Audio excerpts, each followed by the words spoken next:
এবার বিশ্বের অন্যতম পরাশক্তি চীন বাংলাদেশকে প্রতিরক্ষা খাতে এমনভাবে সহায়তা করতে এগিয়ে এসেছে যা এক কথায় নজিরবিহীন। তবে এবারের সাহায্য কোনো সাধারণ অর্থনৈতিক প্যাকেজ বা অবকাঠামো নির্মাণের চুক্তি নয়, বরং এমন কিছু যা বাংলাদেশের সার্বভৌমত্বকে এক নতুন উচ্চতায় নিয়ে যেতে চলেছে।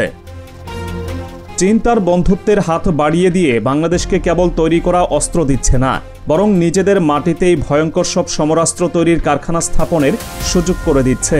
মিসাইল ও রকেট তৈরির অত্যাধুনিক প্রযুক্তি এখন বাংলাদেশের হাতে, দেওয়া হচ্ছে বিশ্বমানের প্রশিক্ষণও। বাংলাদেশের প্রতিরক্ষা শিল্পে শুরু হতে চলেছে এক নতুন বিপ্লব, যার নাম মেড ইন বাংলাদেশ সমরাস্ত্র। এই অভূতপূর্ব পদক্ষেপে কিভাবে বদলে যাচ্ছে বাংলাদেশের সামরিক সক্ষমতা, আর চীনের এই দুহাত ভরে দেওয়া সহায়তার পেছনে আসল উদ্দেশ্য কি, আর কেনই বা প্রতিবেশী রাষ্ট্র ভারতের কপালে পড়ছে গভীর চিন্তার ভাঁজ। বিশ্ব রাজনীতিতে বন্ধুত্বের সংজ্ঞা প্রতিনিয়ত বদলায়, আর সেই বদলে যাওয়া সংজ্ঞার সবচেয়ে বড় উদাহরণ হতে চলেছে চীন বাংলাদেশ সম্পর্ক। বাংলাদেশের সাম্প্রতিক রাজনৈতিক পালাবদলের পর যখন অনেকেই ভবিষ্যৎ নিয়ে দ্বিধায় ছিলেন, তখন চীন অত্যন্ত জোরালোভাবে ঘোষণা দেয় যে ঢাকার সাথে বেজিংয়ের সম্পর্ক অটুট থাকবে। এই ঘোষণার পর থেকেই প্রতিরক্ষা খাতে বাংলাদেশকে একের পর এক অত্যাধুনিক প্রযুক্তি হস্তান্তর করে চলেছে চীন, যার সর্বশেষ এবং সবচেয়ে বড় উদাহরণ হল চীনের শীর্ষস্থানীয় সমরাস্ত্র নির্মাতা প্রতিষ্ঠান নরিনকোর পক্ষ থেকে বাংলাদেশকে PF-98 anti tank rocket system তৈরির সম্পূর্ণ প্রযুক্তি হস্তান্তর করা। বিষয়টিকে সহজভাবে বুঝতে হলে ট্রান্সফার অফ টেকনোলজি বা প্রযুক্তি হস্তান্তর বিষয়টি জানতে হবে। এর অর্থ হল চীন বাংলাদেশকে শুধু তৈরি করা অস্ত্র বিক্রি করছে না, সেই অস্ত্র তৈরির কারখানা, যন্ত্রপাতি, কাঁচামাল এবং উৎপাদন প্রক্রিয়ার প্রতিটি ধাপ হাতে কলমে শিখিয়েও দিচ্ছে। অর্থাৎ এখন থেকে বাংলাদেশেই তৈরি হবে এই শক্তিশালী ট্যাঙ্ক বিধ্বংসী রকেট। এটি বাংলাদেশের প্রতিরক্ষা শিল্পের জন্য এক ঐতিহাসিক মুহূর্ত, কারণ এর মাধ্যমে বাংলাদেশ অস্ত্র ক্রেতা তালিকা থেকে বেরিয়ে এসে অস্ত্র উৎপাদক দেশের অভিজাত ক্লাবে প্রবেশ করার পথে এক বড় লাফ দিল। PF-98 যা তার বিধ্বংসী ক্ষমতার জন্য কুইন বি বা রানী মৌমাছি নামেও পরিচিত, সেটি কোনো সাধারণ অস্ত্র নয়। এটি একটি 120 মিলিমিটারের unguided anti tank rocket system, যা বর্তমান বিশ্বের যে কোনো তৃতীয় প্রজন্মের মেইন ব্যাটল ট্যাঙ্ককে ধ্বংস করার ক্ষমতা রাখে। এর সবচেয়ে বড় সুবিধা হল এর বহনযোগ্যতা। ফাইবার গ্লাস দিয়ে তৈরি হওয়ায় এর লঞ্চারটির ওজন মাত্র 10 কেজি, যা একজন সৈন্য সহজেই কাঁধে বহন করতে পারে। গোলাবারুদ সহ এর মোট ওজন দাঁড়ায় প্রায় 26 কেজি।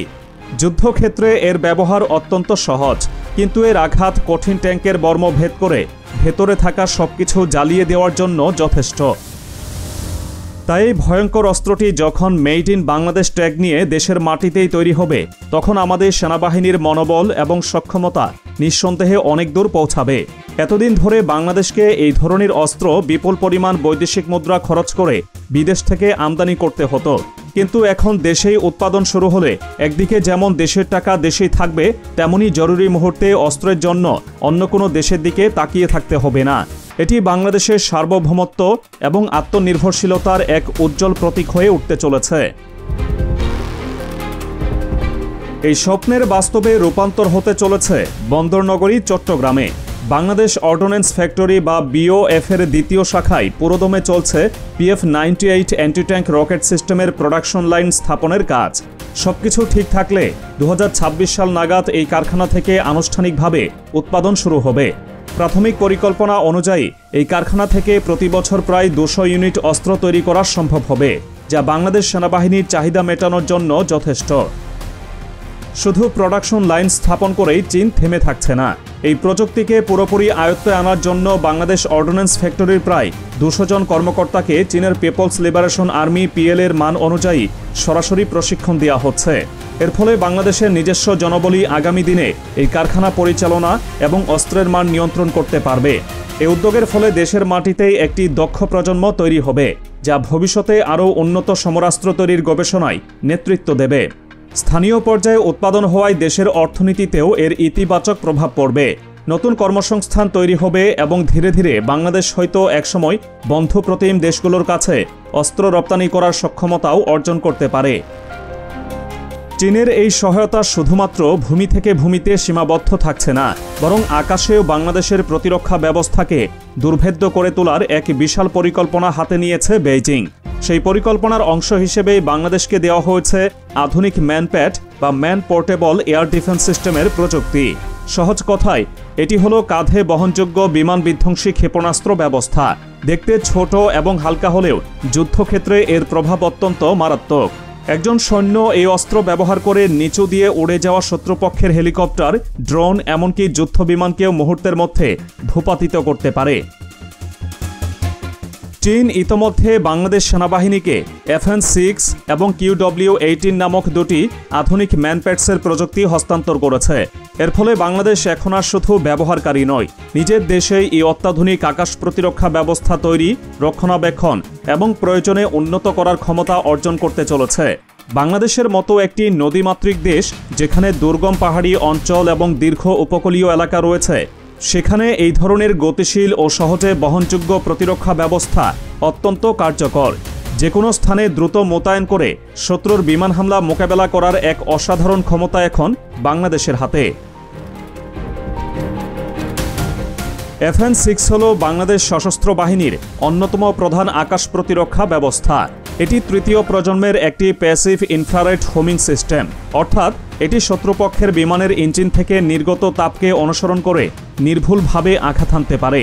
চীনের সেনাবাহিনীতেও এর ব্যাপক ব্যবহার রয়েছে। অন্যদিকে QW-18 হল আরও আধুনিক এবং চতুর্থ প্রজন্মের একটি এয়ার ডিফেন্স সিস্টেম। বাংলাদেশ সেনাবাহিনী ও নৌবাহিনী উভয়ের কাছেই এটি রয়েছে। এর পাল্লা ভূমি থেকে প্রায় 5 কিলোমিটার উচ্চতা পর্যন্ত, অর্থাৎ নিচু থেকে মাঝারি উচ্চতায় থাকা যে কোনো উড়ন্ত লক্ষ্যবস্তুকে এটি ধ্বংস করতে সক্ষম। এই দুটি সিস্টেম হাতে আসায় বাংলাদেশের আকাশ প্রতিরক্ষা ব্যবস্থা এখন আগের চেয়ে অনেক বেশি শক্তিশালী এবং বহুমাত্রিক। অতর্কিত বিমান হামলা প্রতিহত করতে এই শোল্ডার ফায়ার্ড মিসাইলগুলো হতে চলেছে সেনাবাহিনীর তুরুপে তাস। এখন মূল আলোচনায় আসা যাক। কেন চীন বাংলাদেশকে এতটা সামরিক সহায়তা দিচ্ছে এবং কেন এতে ভারত উদ্বিগ্ন?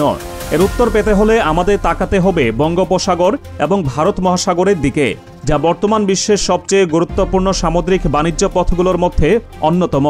এই অঞ্চলে চীন তার প্রভাব বিস্তার করতে চায় এবং সেই লক্ষ্যে তারা স্ট্রিং অফ পার্লস বা মুক্তার মালা নীতির আওতায় বিভিন্ন দেশের সাথে গভীর সম্পর্ক স্থাপন করছে। বাংলাদেশ এই অঞ্চলের একটি অত্যন্ত গুরুত্বপূর্ণ স্থানে অবস্থিত। মিলিটারি এবং অর্থনৈতিকভাবে শক্তিশালী একটি বাংলাদেশ যদি চীনের ঘনিষ্ঠ মিত্র হিসেবে আবির্ভূত হয়, তবে তা এই অঞ্চলে চীনের অবস্থানকে বহুগুণে শক্তিশালী করবে। অন্যদিকে ভারত ঐতিহ্যগতভাবে দক্ষিণ এশিয়াকে তার প্রভাব বলয়ের অংশ হিসেবে দেখে। বাংলাদেশের প্রতিরক্ষা শিল্পে চীনের সরাসরি প্রবেশ এবং প্রযুক্তি হস্তান্তরকে ভারত তার আঞ্চলিক নিরাপত্তার জন্য একটি বড় চ্যালেঞ্জ হিসেবে দেখছে। বিশেষ করে বাংলাদেশের মাটিতে চীনের প্রযুক্তিতে ট্যাঙ্ক বিধ্বংসী রকেট এবং বিমান বিধ্বংসী মিসাইল তৈরি হওয়াটা ভারতের উত্তর পূর্বাঞ্চলীয় রাজ্যগুলোর নিরাপত্তার জন্য একটি নতুন সমীকরণ তৈরি করেছে। স্বাভাবিকভাবেই ভারতের কপালে চিন্তার ভাঁজ পড়ার যথেষ্ট কারণ রয়েছে। একটি আত্মনির্ভরশীল এবং আধুনিক অস্ত্রে সজ্জিত বাংলাদেশ সেনাবাহিনী নিঃসন্দেহে ভারতের সামরিক পরিকল্পনাবিদদের নতুন করে ভাবতে বাধ্য করবে। চীনের এই পদক্ষেপকে ভারত সরাসরি তার বাড়ির উঠোনে বেইজিংয়ের সামরিক উপস্থিতি হিসেবেই গণ্য করছে। এই প্রযুক্তি হস্তান্তরের ফলে বাংলাদেশ কেবল সামরিকভাবেই শক্তিশালী হচ্ছে না, দর কষাকষি টেবিলেও ঢাকার অবস্থান আগের চেয়ে অনেক বেশি পোক্ত হচ্ছে। তাই সব মিলিয়ে বাংলাদেশ তার প্রতিরক্ষা নীতিতে এক নীরব বিপ্লব ঘটিয়ে চলেছে। বিদেশি অস্ত্রের ওপর নির্ভরতা কমিয়ে মেড ইন বাংলাদেশ সমরাস্ত্র তৈরির যে যাত্রা শুরু হয়েছে, তা নিঃসন্দেহে দেশের জন্য এক বিশাল গর্বের বিষয়। PF-98 অ্যান্টি ট্যাঙ্ক সিস্টেম হোক বা FN-6 ও QW-18 ম্যানপ্যাডস, এগুলো এখন আর শুধু বিদেশি নাম নয়, এগুলো হতে চলেছে বাংলাদেশের মাটিতে জন্ম নেওয়া প্রতিরক্ষা শক্তির প্রতীক।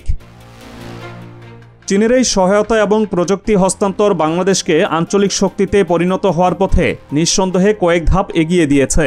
এই নবজাগরণ কেবল দেশের সার্বভৌমত্বকেই সুরক্ষিত করবে না, ভবিষ্যতে বিশ্ব দরবারে বাংলাদেশকে একটি প্রযুক্তিগত উন্নত এবং সামরিকভাবে স্বাবলম্বী রাষ্ট্র হিসেবে পরিচয় করিয়ে দেবে।